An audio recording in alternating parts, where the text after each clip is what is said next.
Good afternoon, everyone, or good morning if you are in Europe.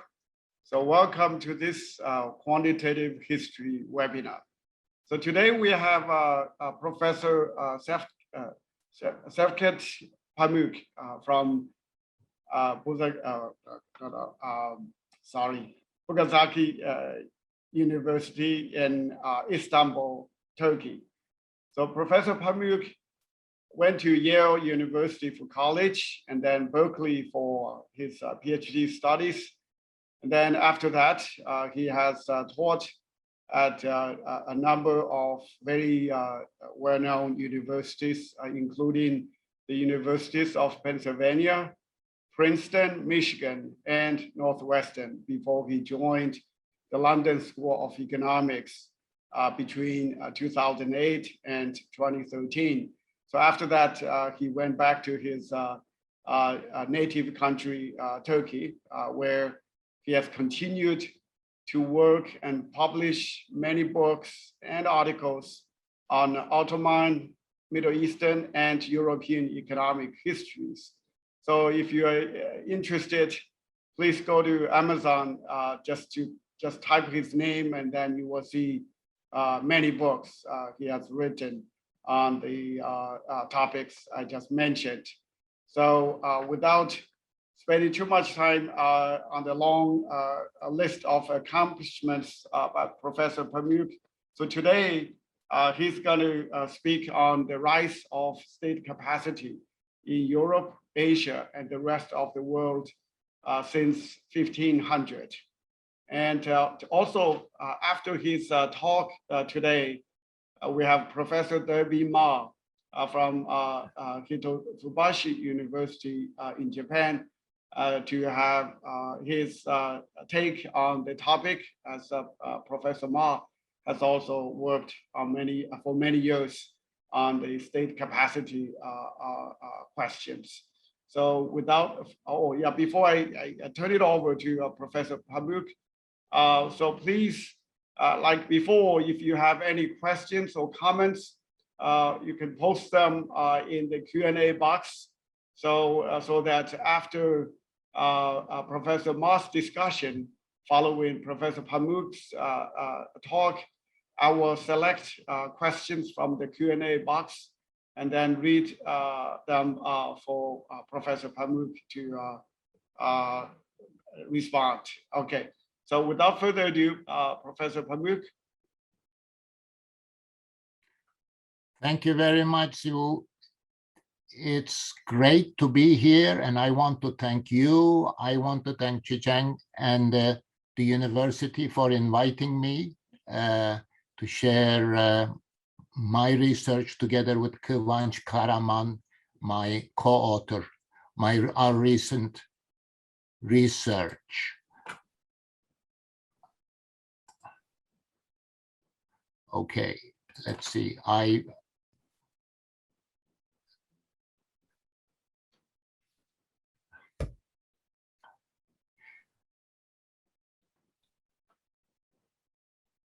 There is, are you able to see my slides? Yes, good. Okay. So state capacity and its role in economic development has emerged as a rapidly growing topic in literature on economic development, political economy, and economic history. Economic historians in recent years, last 15, 20 years, have been contributing to this literature and identifying the role of the rising state capacity in long-run economic development. This literature has emphasized that the role of state is not really in economic development, is not limited to external security, internal stability, protection of property rights, enforcement of law, but it also includes the provisioning, the supply of market supporting institutions and also other public goods. As you can imagine, a good deal of this literature in economic history overlaps with the rise of new institutional economics, and the focus has been on the role of institutions, the shaping of institutions by the state, and the ability of this state to enforce these institutions that contribute to long-run economic development. And this literature also has focused on the role of centralized political institutions, along with it, fiscal centralization as a key to long-run economic development. And of course, for economic historians, it's no surprise that state building has been a long, slow process going back centuries, if not millennia. And this literature has studied cases mostly in Europe, Western Europe, to a lesser extent, Southern Europe, other parts of Europe. Of course, in recent years, we, Kivanç and I, and then also Debin Ma, others, we have tried to extend this literature beyond Europe, compare the experience of other continents, developing regions over the long run, at least the last 5 centuries, in terms of state formation, and compare the experiences with that of Europe. In this, and I would like to bring together the evidence from different parts of the continent of the world today, and to provide some comparative perspective, long-run perspective on state formation and the rise of state capacity. In this, of course, when we say state capacity, we're talking about administrative capacity, we're talking about legal capacity, we're talking about fiscal capacity. And for the economic historians, the focus has been on, in the absence of anything more detailed, on revenue generating capacity as the key to development of state capacity. And our work and work of others, economic historians, has focused on tax revenues of the state as the key. And in the literature, there is various measures have been used for state capacity. One measure is, of course, tax revenues per capita. You'll see studies, in economic history literature, focusing on tax revenues per capita of central administrations. But there is, of course, a problem there. Along with the rise in incomes per capita, it becomes difficult to separate state capacity from the increases in income and increases in economic size of the economy. So there has been some effort to normalize, to take into account the rise in productivity, the rise in per capita incomes. Of course, for the early modern era, our estimates for GDP per capita are not very good, are not very detailed. So for studies in the past, we have used tax revenues per capita deflated by the daily urban wage of unskilled construction workers as a measure of state capacity. In this talk and in my recent work, I tried to convert this tax revenues per capita divided by the daily wage to tax revenues divided by GDP, tax revenues of the central administration as a percentage of GDP as a single measure, take this measure back to the early modern era, and then provide a single measure for the entire period. Our estimates are preliminary estimates. Their quality is lower for the earlier periods, but I think it's still useful today for us to discuss the big picture. What is the emerging pattern for Europe and the rest of the world based on our recent work, based on our annual estimates, and then begin to discuss the implications of the emerging picture.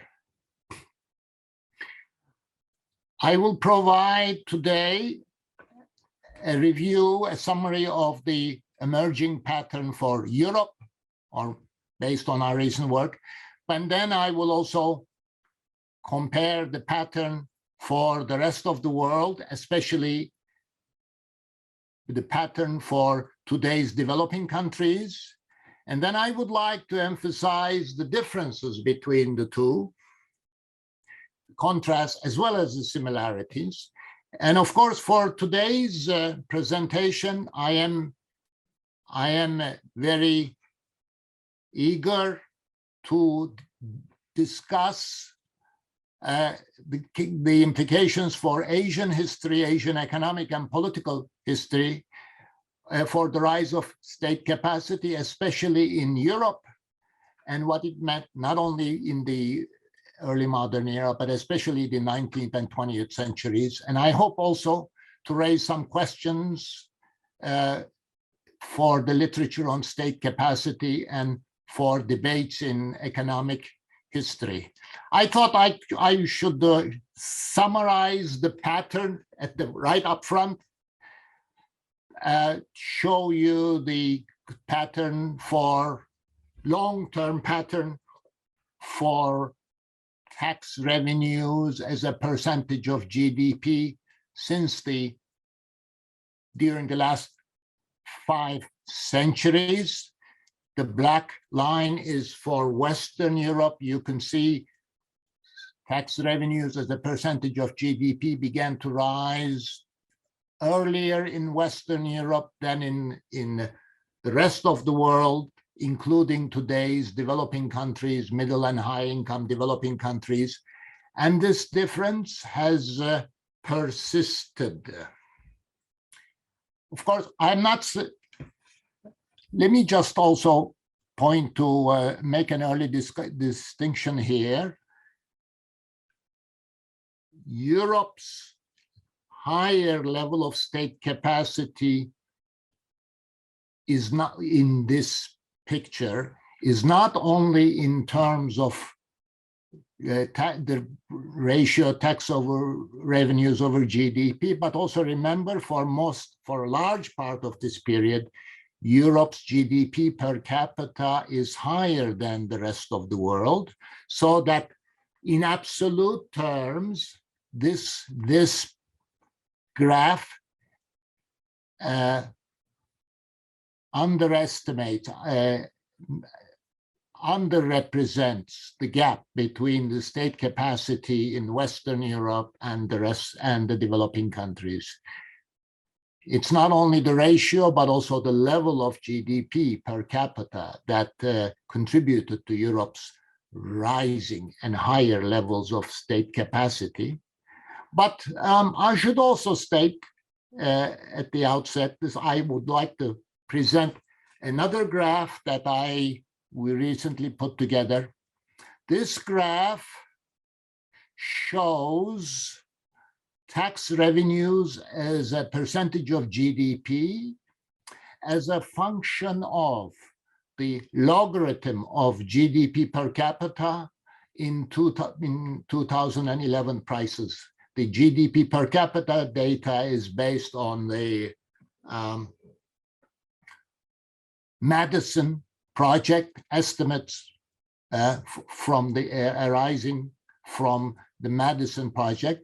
What I do want to show, underline in this graph is that if you correct for, or if you hold constant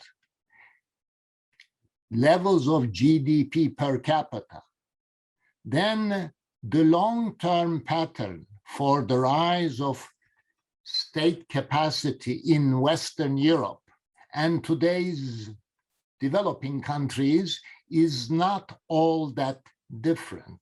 And I thought this is a perspective to keep in mind, because I am inclined to emphasize in my presentation today the differences between the two patterns, Western European and the developing country pattern.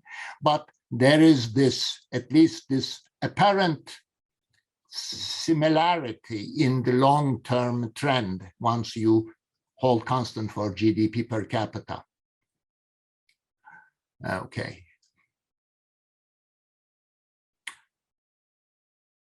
And then today I will also raise some questions and discuss the implications for history of Asia. And I want to emphasize that once in the early modern era, state capacity rose in Western Europe, in the nation states in Western Europe, that created a very different environment for the rise in state capacity in Asia in the 19th and 20th centuries. Just as, it's just as European state capacity in Europe was built through the interaction and conflict between nation states in Europe, state capacity in Asia and the rest of the world was built in the 19th and 20th centuries in constant interaction with the European states, including, of course, colonialism, but also obviously that in the 19th and 20th centuries, there were also states, independent states in 19th and 20th centuries, and they had to build their state capacity in a world where stronger European states existed, and in a world economic institutions dominated, shaped by these European states. And I want to emphasize that just as in other parts of the developing world, there were different paths to the modern state in Asia, and I want to touch on those, and I hope there will be discussion of those today. Now, very quickly, I want to say a few things about the countries in our sample. I thought that we would define a threshold and exclude small countries from our sample. So somewhat arbitrarily, I decided on 0.2% of world population as the minimum size for inclusion in our sample. And roughly speaking, that meant about 4 million people in 1914. So our sample includes about more than 40 countries whose population was greater than 4 million on the eve of World War I. So I begin with the European pattern discussing summarizing the European pattern in the early modern era based on our article in the American Political Science Review for the early modern period up to 1800. You can see here that in Europe, and our data, our estimates, annual decade estimates include not only countries in Western Europe, Southern Europe, but also Central and Eastern Europe. You can see the big pattern here in Europe is of rise in this ratio, tax over GDP ratio, and I calculated the tax over GDP ratio by converting our earlier estimates from tax revenues per capita divided by the daily wage to tax revenues over GDP. And you can see the rise from especially from 17th century on. I should emphasize, not all countries, European countries, experience rises in T over GDP, but most did, and there is a range, of course, but on the whole, Western European countries did better and led in terms of this ratio, the Dutch Republic, of course, not only higher levels of GDP per capita in the 17th century, but also supported by a geography, compact geography, that high levels of urbanization, high levels of money use that contributed, made it easier to collect taxes and so on. But other parts of the continent also joined. But there are, of course, exceptions as well, as you can see the case of Poland and then the Ottoman Empire at the top, at the bottom. Now, we all know that warfare is common to Europe, but I should make a few other observations about the case of Europe. There was a good deal of variety in the experience of European countries in the early modern era. Different paths. Geography mattered, the variation in geography, variation in levels of urbanization, political, social structure. And I want to emphasize that while some of the literature in economic history on the rise of state capacity in Europe has emphasized the success of representative regimes in raising state capacity in Western Europe, I want to emphasize that representative regimes were not the only regime type that were able to raise state capacity, tax over GDP ratio in the early modern era. That there were less representative, more authoritarian regimes in Central Europe, Eastern Europe that were able to raise the state capacity, raise taxes. And also, not all representative regimes were able to experience increases, as was the case with Poland.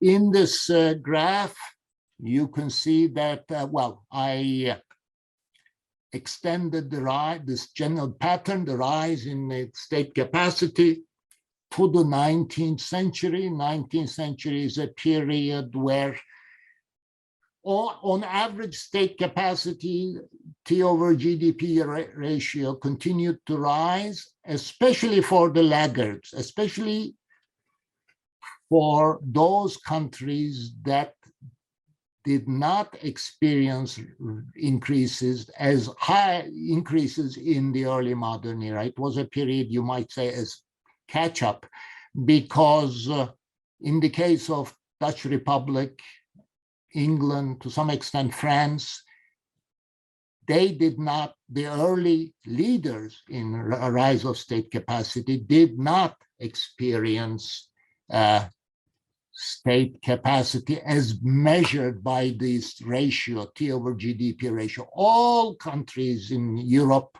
especially Western Southern Europe, experienced increases in tax collections in absolute terms. But if you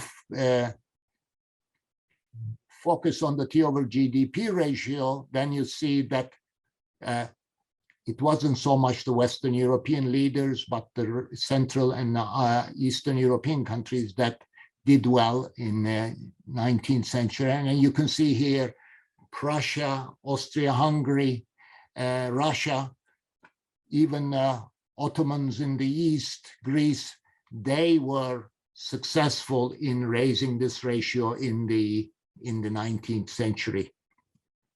And of course, moving further, where you see the pattern for Western European countries in the 20th century,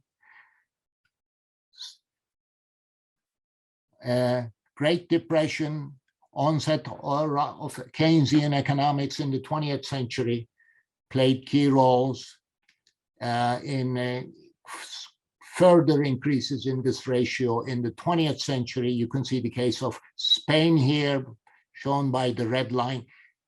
Spain was a laggard, ratio remained low until recently, and then a big increase since the 70s, 80s. And this is another long-term perspective for all European countries.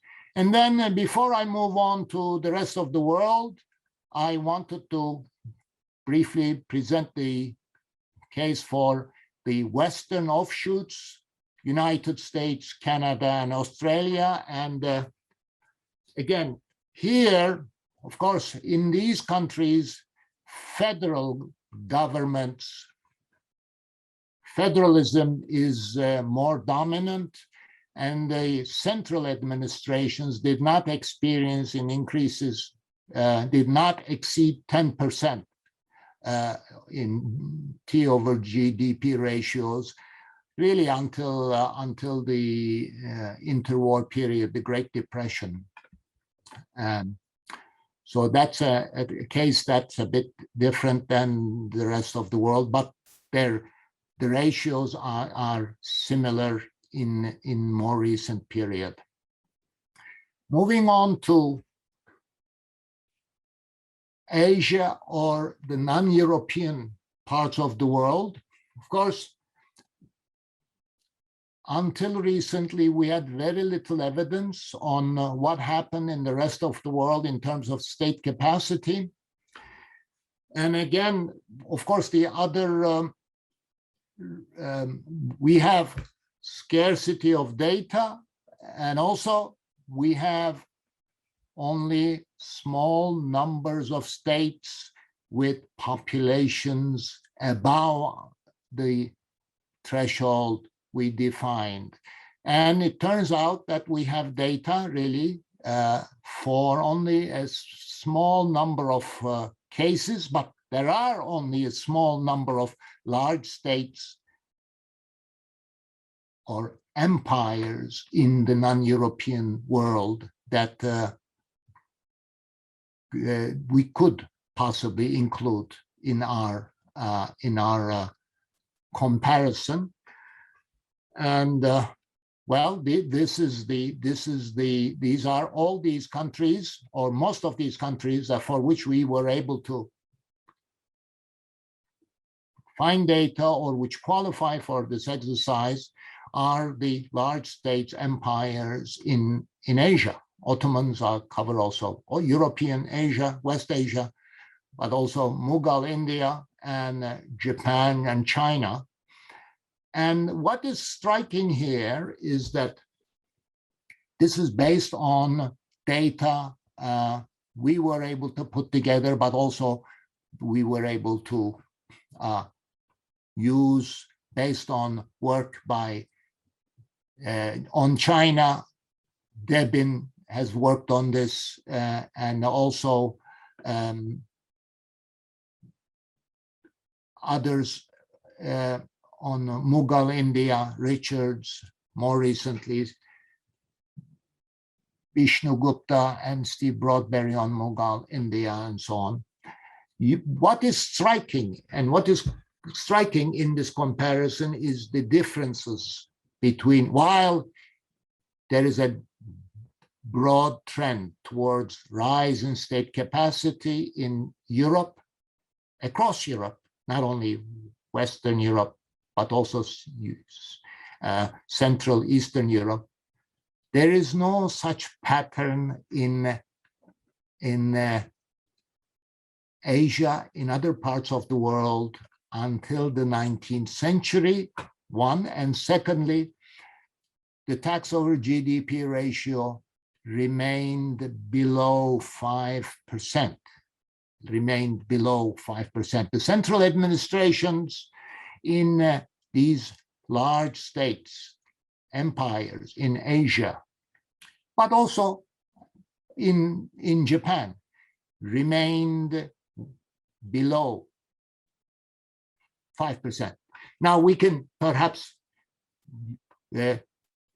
discuss the details, but this is the big picture. While leading states in Europe are exceeding in the second half, especially in the second half of the 18th century, 10% and higher, this ratio is well below 5% in these large states, empires in Asia. Now, this is in part due to geography, in part due to the large size of these states in Asia, Ottoman Empire, Mughal India, China. Okay, I should emphasize that part. And of course, large size, a much more heterogeneous geography, low levels of urbanization, low levels of money use certainly made tax collection much more difficult. Okay, but there are also other reasons: political fragmentation, internal conflict with local elites, and I don't want to perhaps go into too much detail on the causes, but there are some common causes. And there is the common phenomena that only these central administrations received a small share of GDP, and they also received a small share of total tax collections. A good part of tax collections were actually retained by local elites in these countries, in these states, in these countries, with the consequence that there is growing evidence in recent years, as we learn more about the economic history of these countries, that low state capacity, low capacity of the central administration hurt economic development in these countries.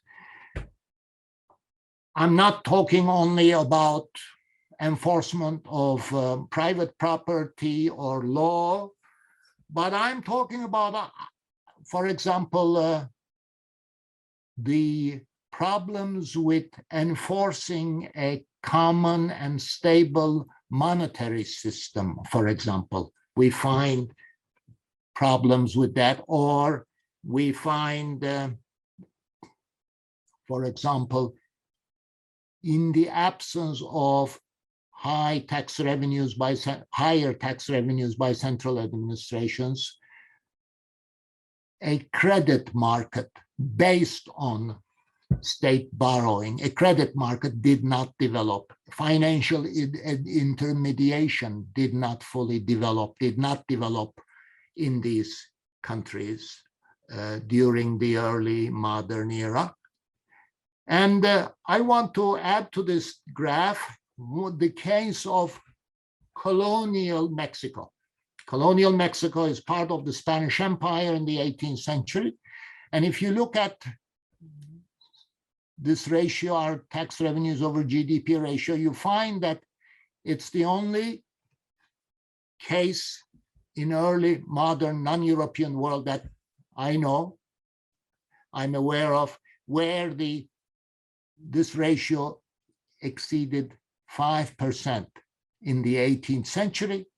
But this is the exception that at the end of the day that also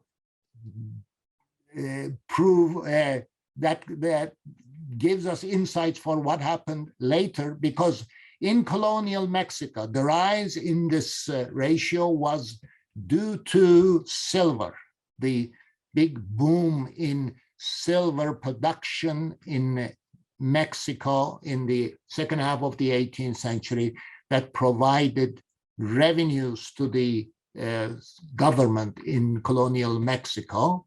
And with the fading of the boom late in the 18th century, this ratio began to decline in Mexico, and then they declined to less than 5% in the 19th century. So the only case that I am familiar with, I could find in the non-European world, is that of a resource-based colonial country in the early modern era.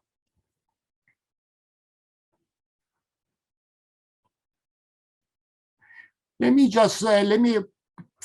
go on further to discuss the implications of this contrast. Whereas state capacity is rising in Europe, especially Western Europe, but also other parts of the continent, it remained low in Asia. And of course, I want to emphasize that gives us some important ideas about the implications of this for history, economic history, political history of Asia. And of course, we all know that in the 19th century, state capacity is being built in Asia. Individual experiences of the different countries vary a great deal, but state capacity is being built not in isolation, but often in interaction with much more powerful European states. European states enjoy not only higher levels of T over GDP ratio, they enjoy also higher levels of GDP per capita. They enjoy technological superiority, much more powerful armies, and so on. And Europe and Asian states, as a result, experienced difficulties standing up to the European states during the 19th century, and they experienced enormous pressures to raise state capacity. And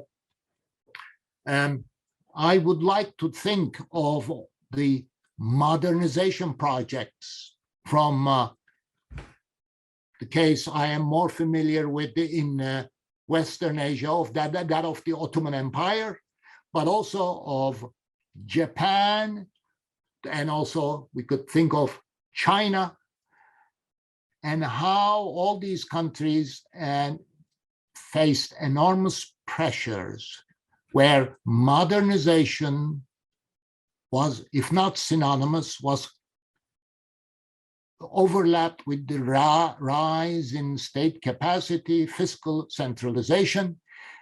And again, we know that the individual experiences varied a great deal. And here is my graph for the experiences in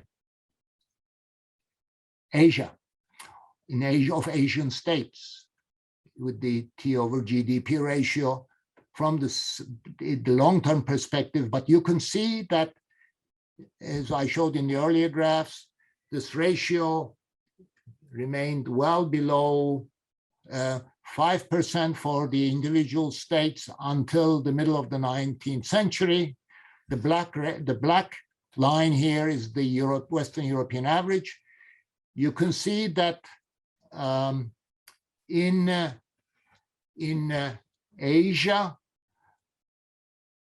Japan experienced a remarkable rise in the ratio in the second half of the 19th century.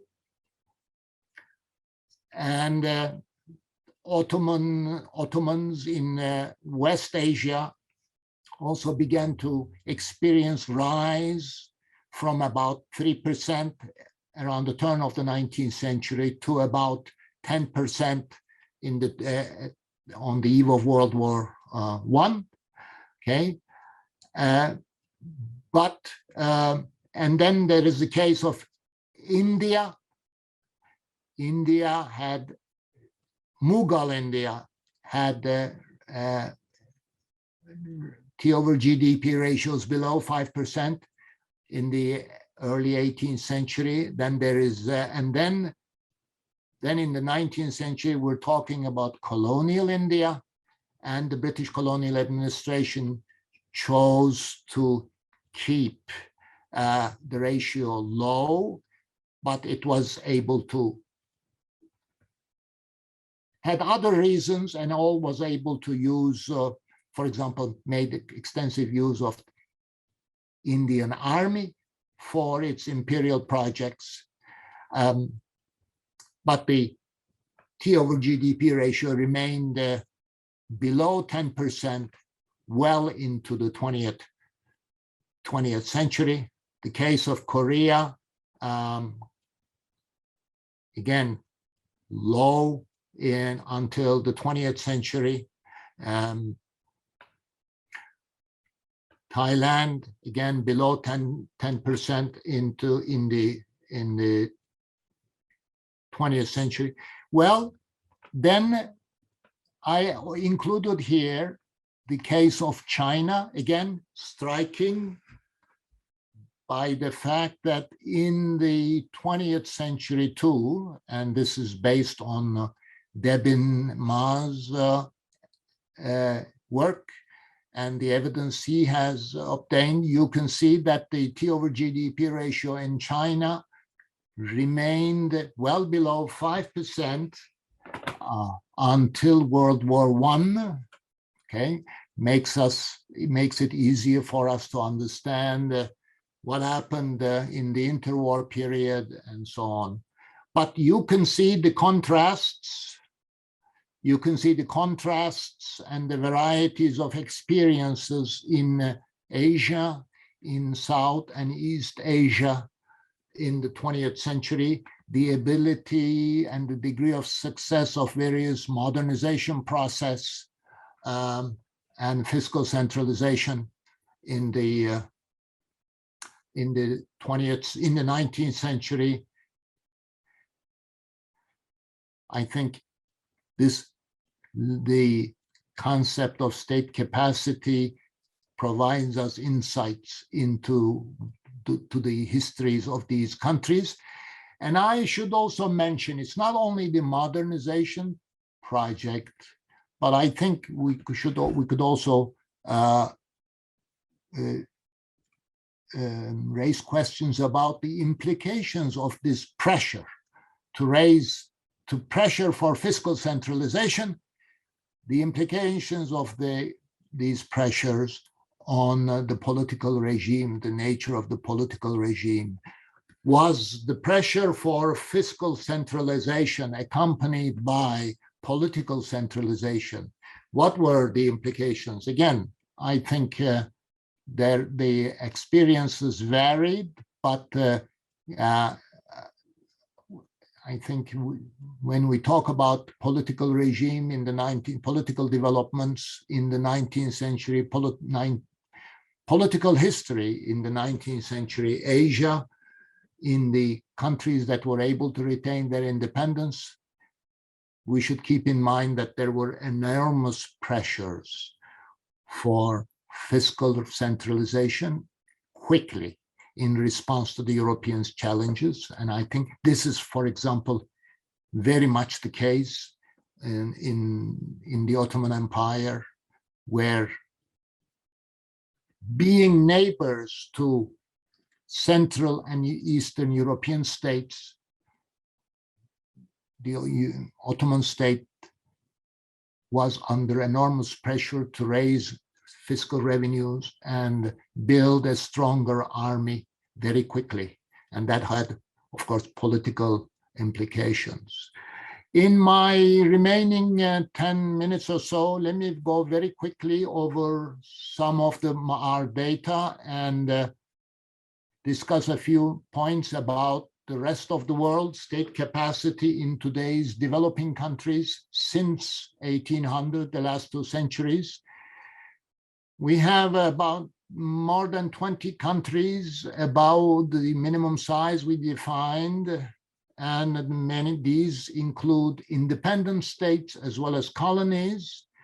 And you can see here the ratio, the rise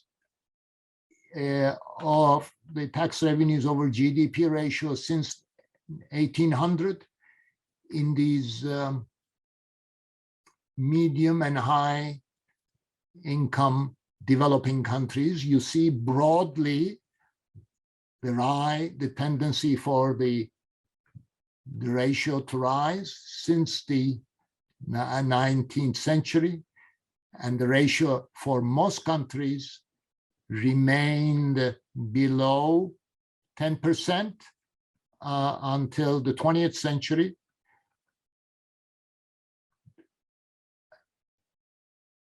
Just to, okay, in the case of Indonesia here,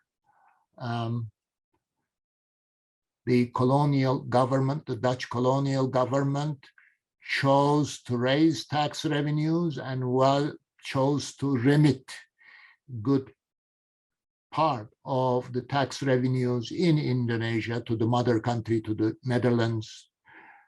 And that was a strategy very different, in some ways different from that of a British government in India. But that explains why the T over GDP ratio was higher than others in Indonesia.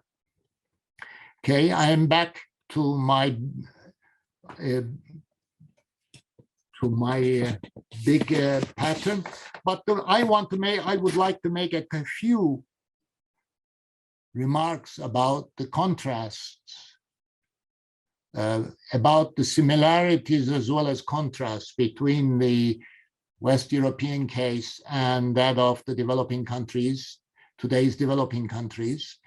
In this graph, I added another category, other developing countries. These are the countries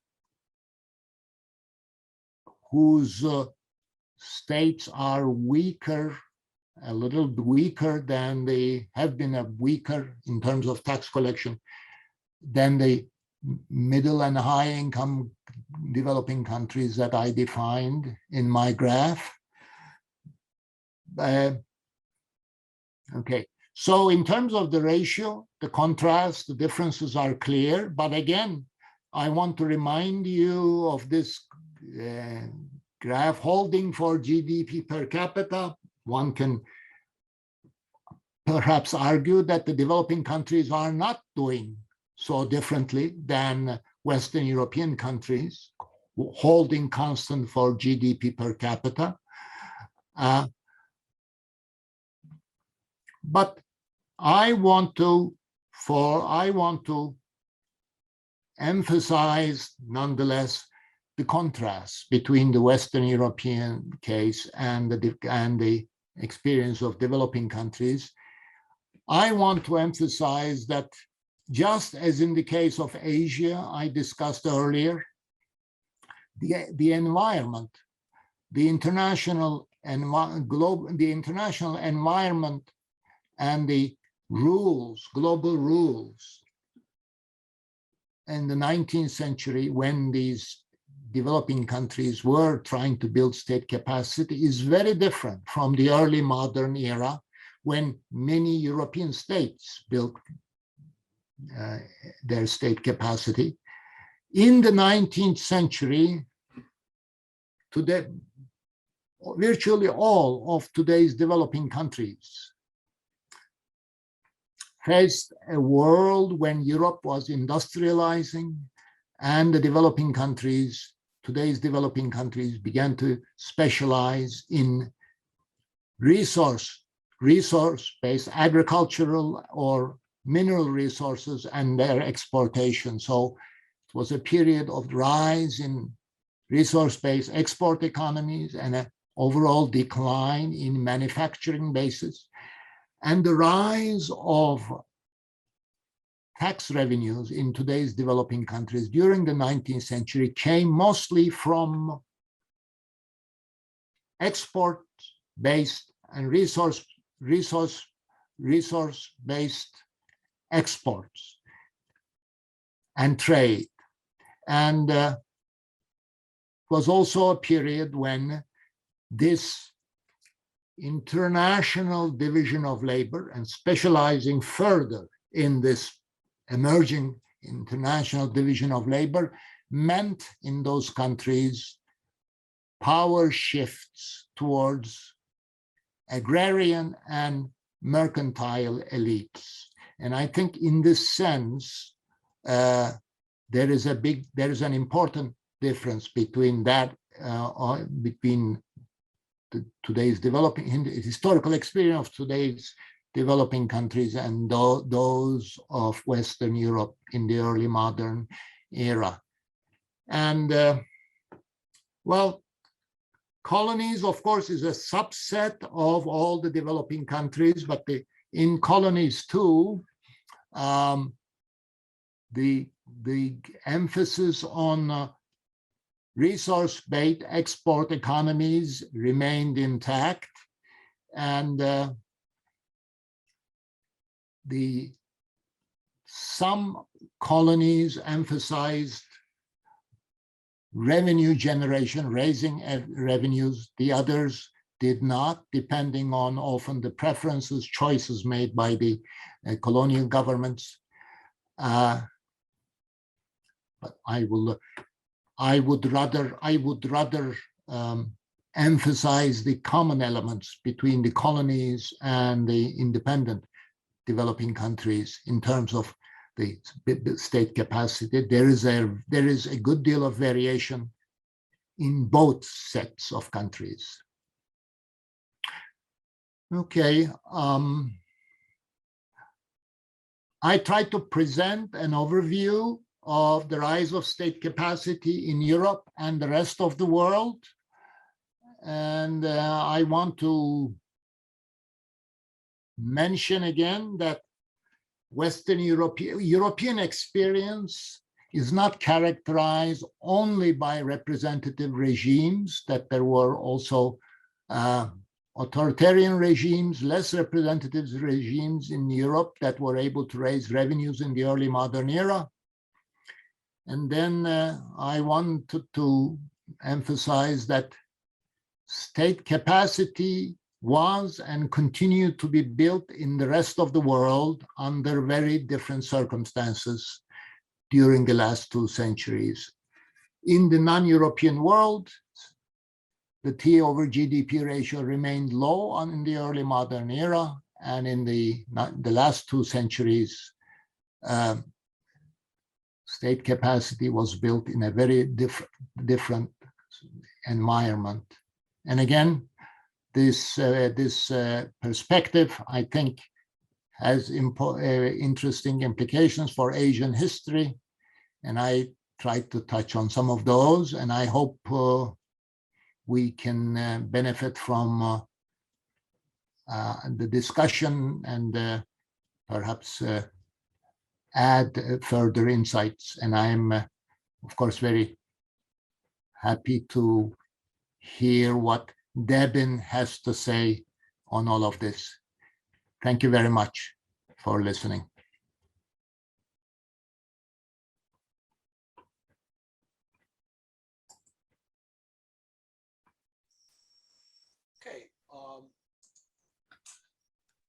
So you can hear me okay, right?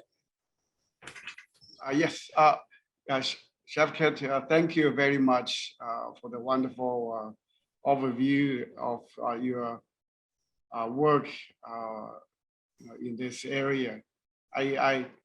Before I turn it over very quickly to Professor Ma, let me just quickly say that I mean, this interpretation of state capacity, I can see makes Chinese historians pretty happy because many Chinese historians have taken a lot of pride in the emphasis of institutional development in China on the bureaucratic infrastructure and institutions to make such a large unified country maintainable and governable.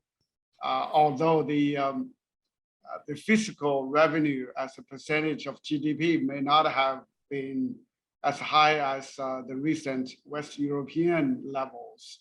The other areas of state capacity have been given much more emphasis and so on. In any case, I think this is some new development in the economic history literature to more and more equate state capacity with tax revenue collection capacity. Of course, now in that sense, probably in today's China, I mean, what the government takes in as a percentage of GDP has a new record high. So, so what does that really mean for the overall welfare of the larger society and so on? Of course, I know this is something many people would like to have a debate on. So this is why I should turn it over to Derbin to give his take on this. Thank you. So Debbie, you are muted. Yeah.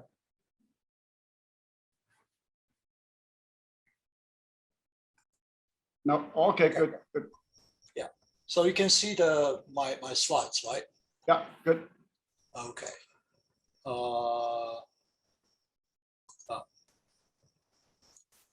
Well, let me move around. Oh, yeah, it's okay. Well, so thanks very much for inviting me, and it's again, as I said, it's great to see Şevket after whatever the 2 years pandemic. We used to see each other very, very often, especially in the good old days at the LSE dining room and so on. So this is really going back to the good old times. I think everybody can hear me okay, right? Am I? Okay. Now, I want to start out by saying that, well, needless to say, I'm an admirer of Şevket's work, and especially the Şevket Pamuk and Kivanç Karaman, who I know is in the audience. And they have some really important, I think, milestone work in this area of state capacity. I think what I've been doing to a certain degree is inspired by what they have been working on. I do have a slight, it's not a really problem, there's not a paper this time, there's more of a slides. So I'm making comments a little bit based on what I've been doing, what I've been learning or reading from the published works of Şevket's, and also a little bit talking about the comments of this, and also very much echoing what Ziwu was saying earlier. I will get back to that a little bit later on about what is that the state revenue as a percentage of GDP mean. Okay, so let me go to slides quickly. I think I'm okay probably just to staying on this road.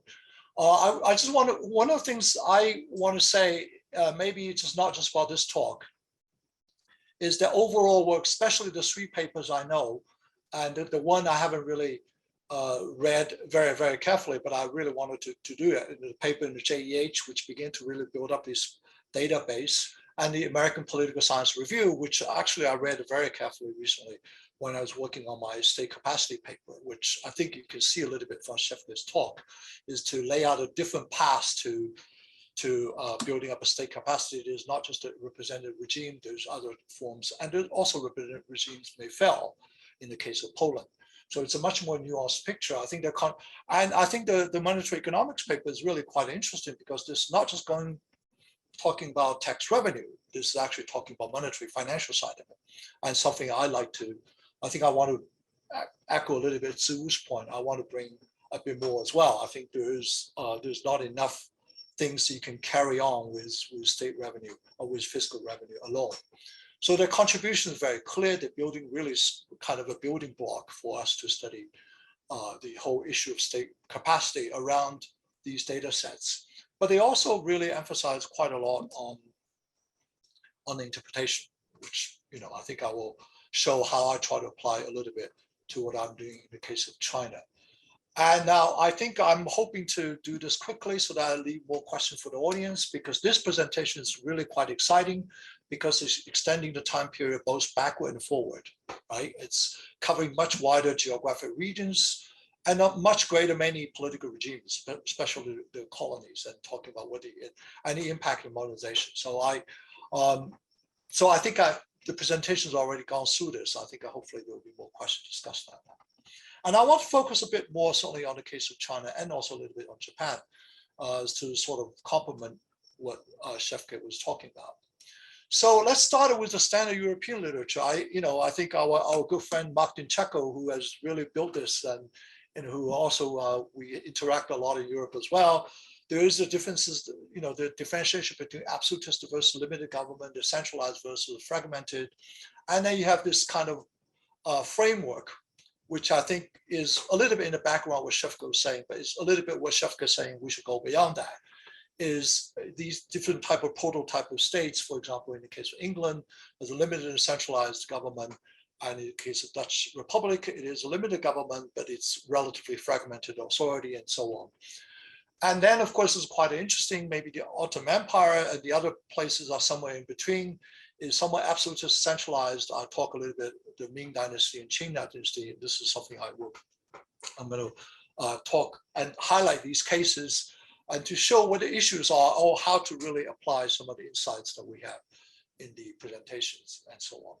And then there's the absolutists also fragmented, particularly in the case, sorry, it's not France, it's more like France and Spain, which are considered. I mean, there are a lot of examples. I don't think I want to go into details because we have people who are experts in that field. So this is a little bit echoing what Şevket has done, is putting together the very low level central fiscal revenue in China. As we see, that this is a little bit paper that I extended and did it with Zhara Rubin, published in the Journal of Economics, Comparative Economics paper, is showing the very big differences in fiscal revenue. And that's, of course, highlights the very stylized facts that Şevket is talking about. And also Ziwu was mentioning about, which I will get back to a little bit towards the end. What does that mean? Now China finally was able to raise the fiscal revenue. Okay, so let me just say very quickly, and one of the things I really want to say a little bit, the interpretation we are trying to show, the case of Qing China was a very special case. How do you explain the low-level fiscal revenue? And then how do you eventually come back to the question, how do you interpret the fiscal revenue data? And especially the one that Şevket was talking about. And maybe at the end, I'll raise the question, can we improve it? And how much insights can we get by just looking at revenue data itself? And this is, taxation. I'm talking about the case of credit commitment. I won't go into this big literature, but I will show a couple of cases that. One of the things I really want to talk about that that sort of echoing Ziwu's point. Actually, one of the audience raised questions in the chat section already. Well, you could have very high level taxations, but not necessarily have high level economic development. In the case of early, which I'll show, early Ming and early communist era and the Mao China. In this case, the level of development is not very high, but extraction potential is huge. And even given all the information asymmetry, I'll talk a little bit about the study by Hao Yu and others. And that's a very interesting case. And that shows that, fiscal centralization is not necessarily, or even fiscal capacity, state capacity is not necessarily equated with economic development. This is something I want to emphasize that is very important. Maybe we can go into discussion a little bit later on. Maybe I can do it better by showing what the data says. And in the case of China, that actually, when you have high state capacity, but with very low monitoring, that's when the economic development is really coming through. So this is what we try to emphasize. The whole growth of Qing China was becoming possible precisely because the state temporarily retreated from the very high capacity to extract. They built this kind of enormous endogenous information asymmetry, which allowed very low formal taxation in the center and quasi-legitimization of informal taxation, and only very temporal fiscal extraction at that times. That explained the very low level of taxation in Qing China in normal times. And what is the consequence of this? Not all is negative. In this case, Qing seeing a lot of growth. On the other hand, we see other examples with Qing or early Ming or later in the early days, when they began to have much massive extraction. For example, we talked about Soviet Union or other places, that economic growth or sometimes economic disasters could really happen. So you could see this particular scenario is what we call the renten, very low level of taxation, but it has a lot of consequence. This is one of the things, absence of formalized government borrowing, something I will get back to the financial sector and this particular institution. And I want to connect Şevket today's talk with the talk right before that, actually, again, organized by the Quantitative History Webinar and by Hao Yu, which really is beginning to tackle these commitment failure problems within the Chinese bureaucracy in the case of Qing and also late Qing, and show what the consequences are.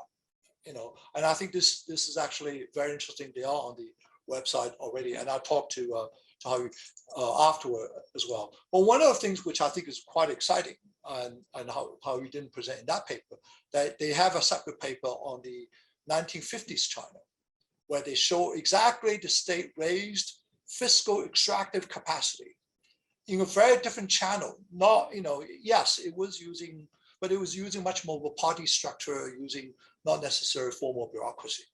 But at the same time, probably to a certain degree, crushing whatever credible commitment they will have. So what is the consequence of that?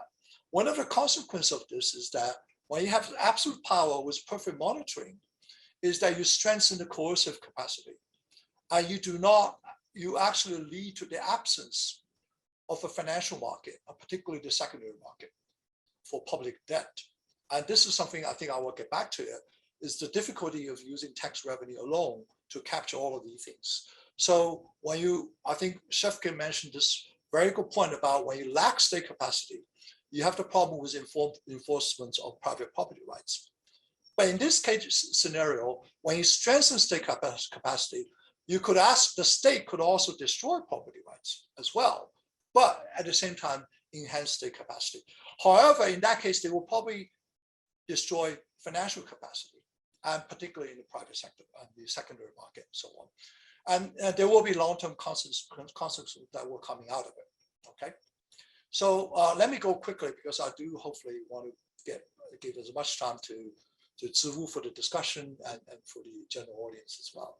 So this is something I just want to say very quickly, and I think I presented in the session also on the Quantitative History Webinar, which is this work done by Zhao Dingxing, a sociologist. It was published a very nice book on the early state formation in China. This is before the rise of Qing dynasty.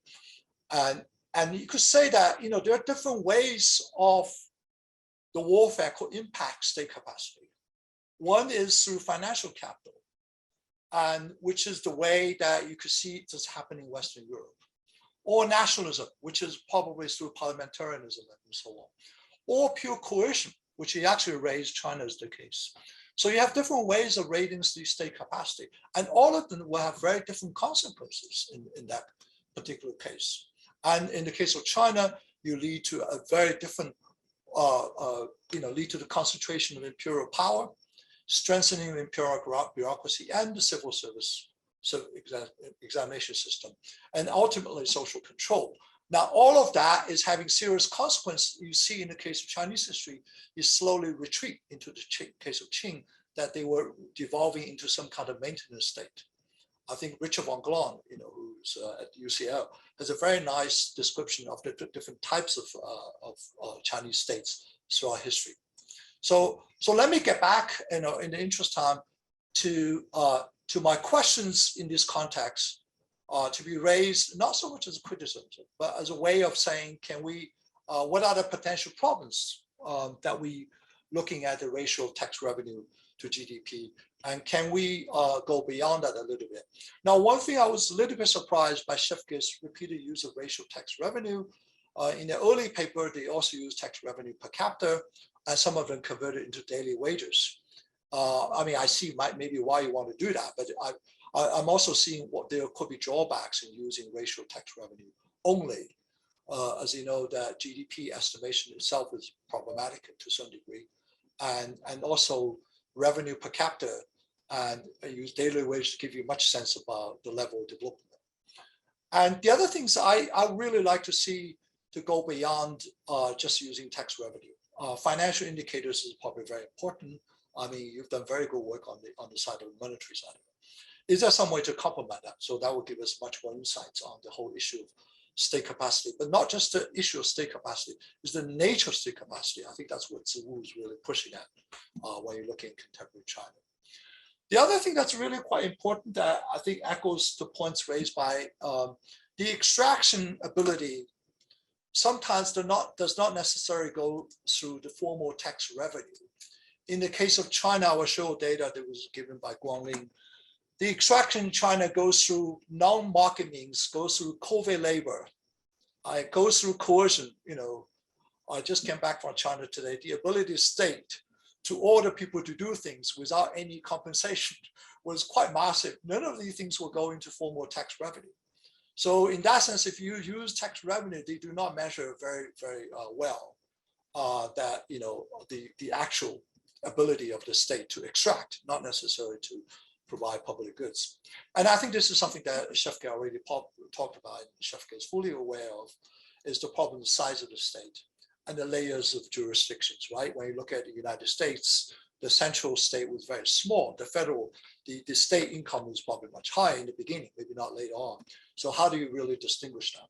So let me come back to the final couple of things, which I think is very important, because I really want to echo Şevket's sort of the inroads into the modern age. And now, one thing, this is by Guangling, who's, I noticed not. So Guangling, one of the things that's very mysterious, raised early Ming.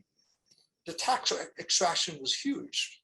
And that's very, very much mysterious. I mean, I think we want to check much more on that, what was happening. I mean, one of his arguments that early Ming was a command economy, that they own everything, they control everything. And is that really state capacity? So that's something we should think about. So let me start with the China-Japan end with the China-Japan comparison, which is very appropriate given that I'm now in Japan. And let me highlight the work by Duan Wei and Chiaki Moriguchi, who is my colleague here. And I'm not really sure that Şevket is using that paper. I think it's called Asia's a Little Divergence.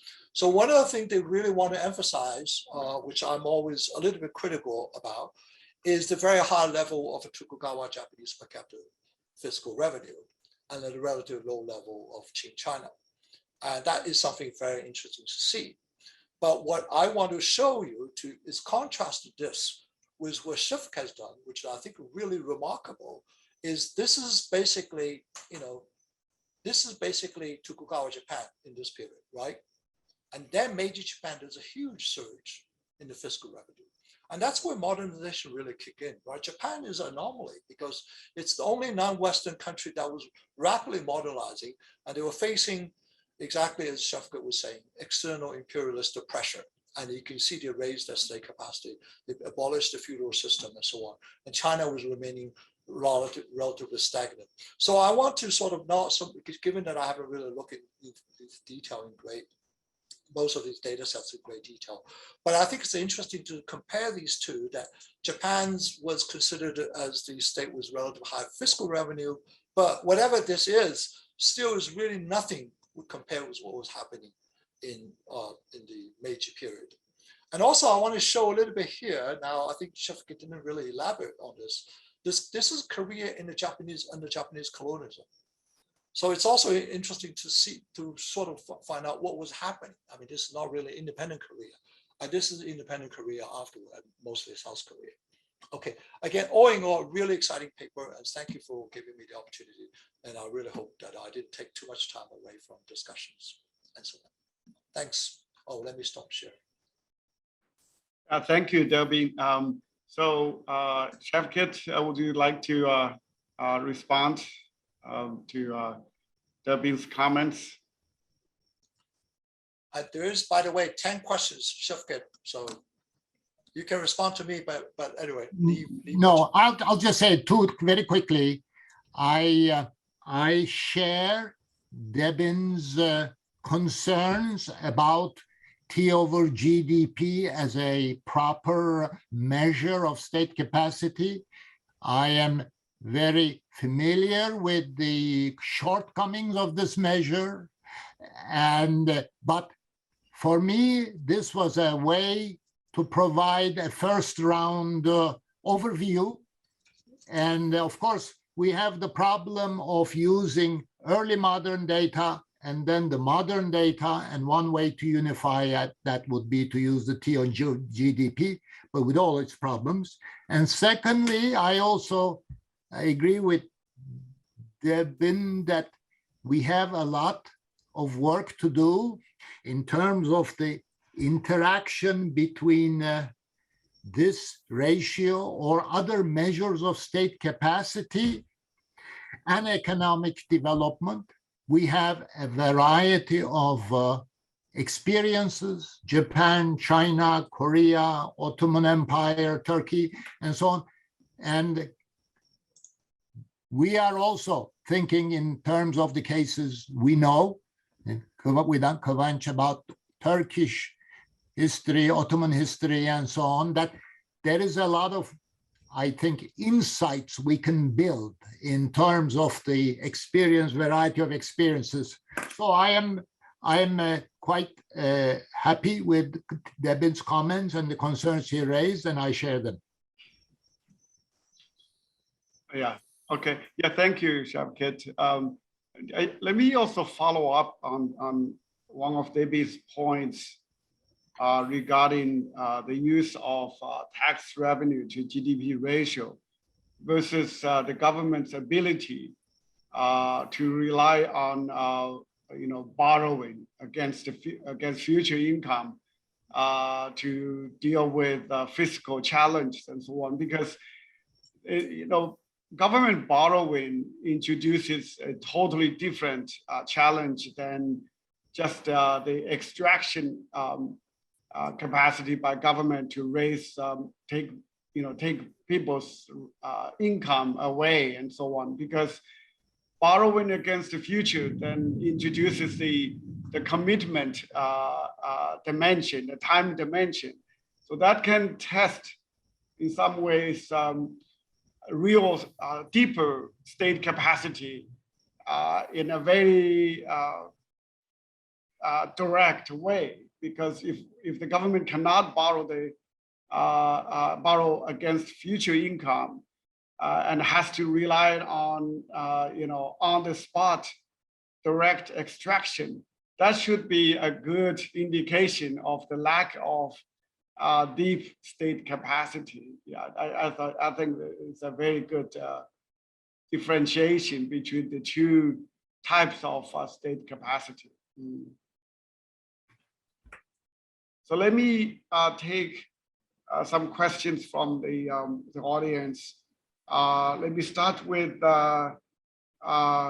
Zephyr Taparak's question about Japan.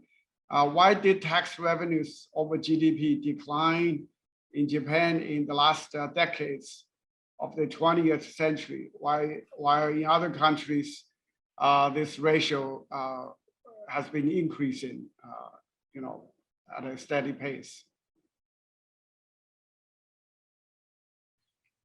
Well, I'm not able to respond to this, but let me just say that If we're talking about the last decades of the 20th century, we have also other countries in Western Europe and also in the developing world where this ratio did not continue to rise, but declined. So we would have to look, there may be, and of course, there is the issue of the so-called neoliberal era. To what extent the neoliberal era, small pressures for, or the rhetoric for small government apply to different countries. I won't be able to comment on the case of Japan too much, but there are some other cases in Europe too where this ratio declined. Okay, yeah, so Taro Adati asked a very similar question in reference to the feudal shogunate system of Japan in the late 19th century. But I guess let's move to the next question from Rolly Talampas. What is the share of intra-Asian trade in GDP in empires under colonial rule? So I guess this is not a specifically physical revenue related question. If you, Şevket, if you could address this, that would be great. Well,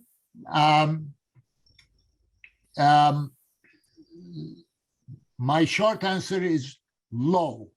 We should recognize that in the early modern era, even in the early modern era, percentage of foreign trade, external trade as a percentage of GDP, these ratios are very, very low, much lower than the modern era. These ratios begin to rise in the 19th century, but intra-Asian trade as a percentage of GDP on the whole remained low. Again, a few percentage points, except in the cases of some neighbors, the immediate neighbors. But on the whole, yes, low. Okay, so he has another, or she has another question. That is, does the so-called high-level equilibrium also account for China's low tax share of GDP, or low tax to GDP ratio? This is well, perhaps Debin can come in on that. I am not familiar with the high-level equilibrium. What is exactly meant by this, and I do not claim to be knowledgeable about the Chinese case. So if Debin wants to come in on that, fine.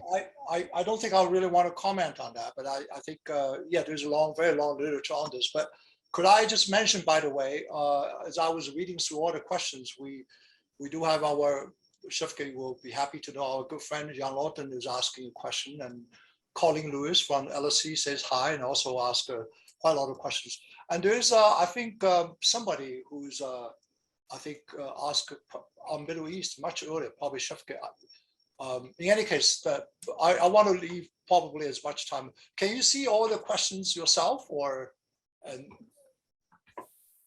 Are you talking to me? Yeah. Yes. Yeah.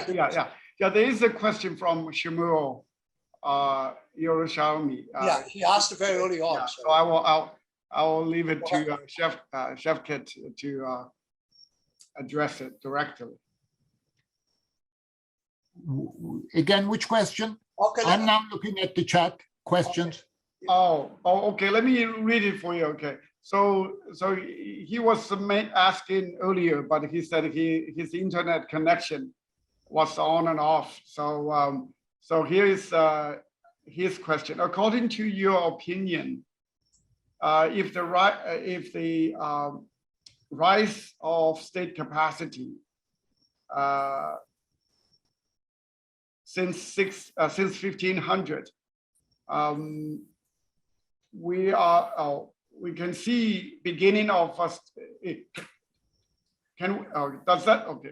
do we see the beginning of state capitalism and communism of the modern epoch as the Soviet regimes of China, Russia, of Putin, and social well-being states or welfare states of Western Europe.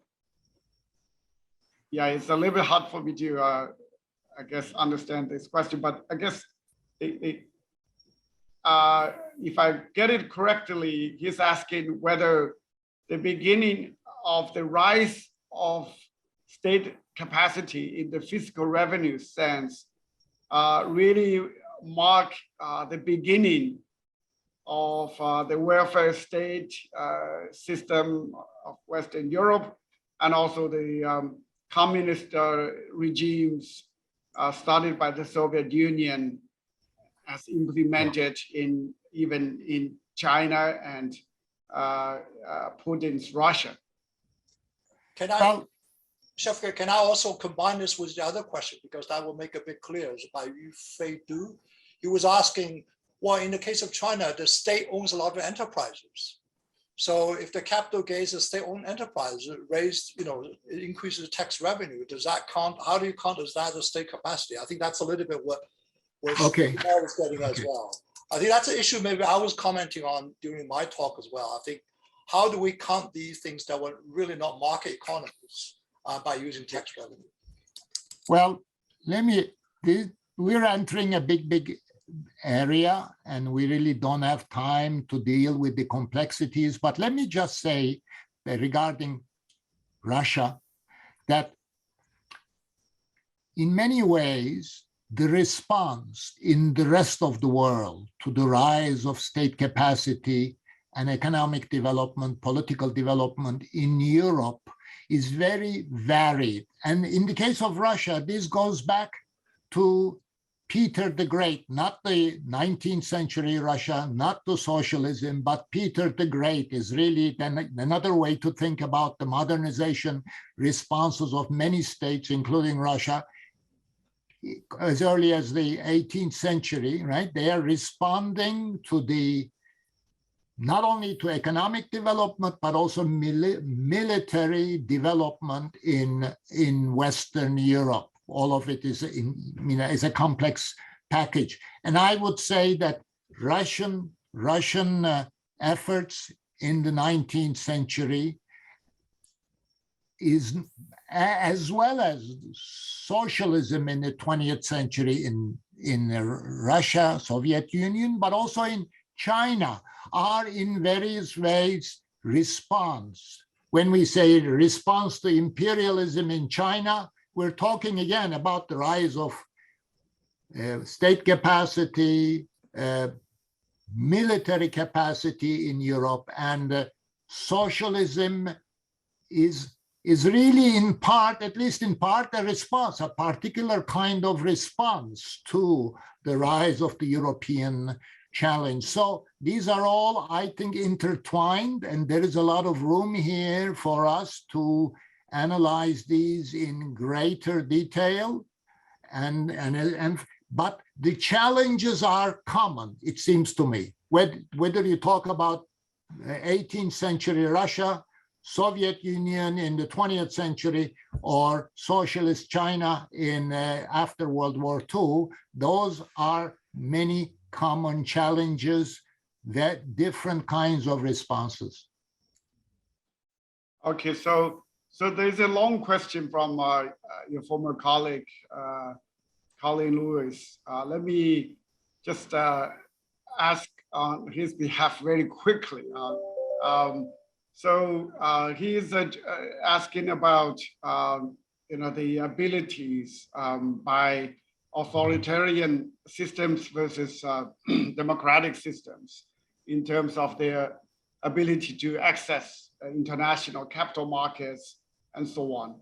So in this sense, is the critical political economy question regarding long-term development and state capacity one that relates to transitions, namely the transition of a polity from an authoritarian to a representative arrangement. Why is it that some authoritarian regimes or polities were able to transition to representative politics while others were not able to? I think this is hello, Colin. This is a great question. And again, I think we're really beginning to scratch the surface. I would be reluctant to offer a generalization on why some countries did, why some countries did not. And I would emphasize at this stage that we are looking at a great variety of experiences. And I would include here also the case of Korea too. Why is Korea case is also Japanese case, Korean case. We have very interesting cases in East Asia in terms of this comparison of transition and so on. Yeah, okay. Thank you, Şevket. So let me also take this question. This one is short, from Jan Luton, Van Zenden. Could you use this measure of state capacity to predict growth in the next period to test its relevance for explaining growth? Okay, this is a good challenge. This is a good, interesting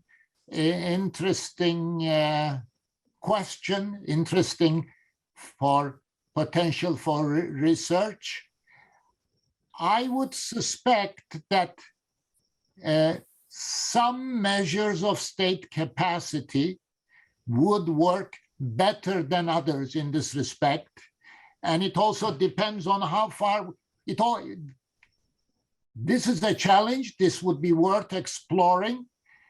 Of course, it would also depend on the quality of our evidence regarding economic growth. Our evidence for the early modern period is not all that great. Our estimates for GDP per capita in the early modern period are not that great, but we can explore to which of those different measures of state capacity work better in terms of predicting economic growth.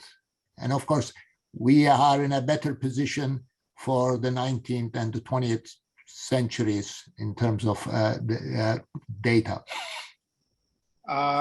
Thank you. So let me take one last question. I know we are out of time already, but Şevket, you are so popular. You have many friends and colleagues here. So Ron Harris from Tel Aviv University.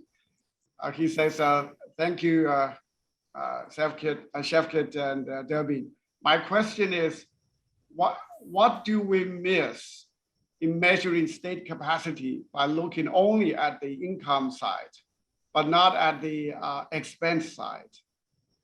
So he gives an example of old Britain in the case of the East India Company and so on in connection with India. Şevket, would you like to address that? Yes. Hello, Ron. I agree with Ron. I think if we want to talk about state capacity, we also have to spend more time and resources on looking at the expenditure side. Well, look at it this way. My presentation was really a first round overview, and there is a lot of work to be done on the expenditure side, but it's more difficult work to bring together the data from the expenditure side. I know that, for example, there is some work going on in recent years on the British colonies, the French colonies, scholars working on the expenditure side of colonial governments from the archives in Europe and so on, and they are making some insights. But data permitting, I think in the years ahead, we could begin to look also at the expenditure side, certainly not only in terms of Jan Luyten's question, in terms of building up state capacity, expenditures matter for long-term economic growth as well, certainly. Okay, so sorry to those whose questions have not been addressed. But yeah. Could I just say one word? I think one of the things that we do is we give all the questions to the speakers. I just want to say very quickly, there are two very good questions from Jerry Zhang. We didn't get a chance to answer. There's also a very very good question from Zheng Suren. So I mean, it's a pity we don't, but they will be sent afterward. Those are very comments and questions. Thank you. Yeah, so we will send the comments and questions to Professor Pamuk after the webinar. So we are already 6 minutes behind the schedule. So again, thank you very much, Şevket and Durbin, and also again my thanks going to all the participants who have asked questions and even those who have not asked questions. So please come back to join our webinars in the future. Right now, we're going to take a short break after this talk, but please stay tuned and just follow what we have arranged for October in terms of talks, as well as for November and December. Again, thank you very much for participating, and I hope to see you again. Thank you. Thank you, Ziwu. And thanks, Eben. Thanks all of you and the audience.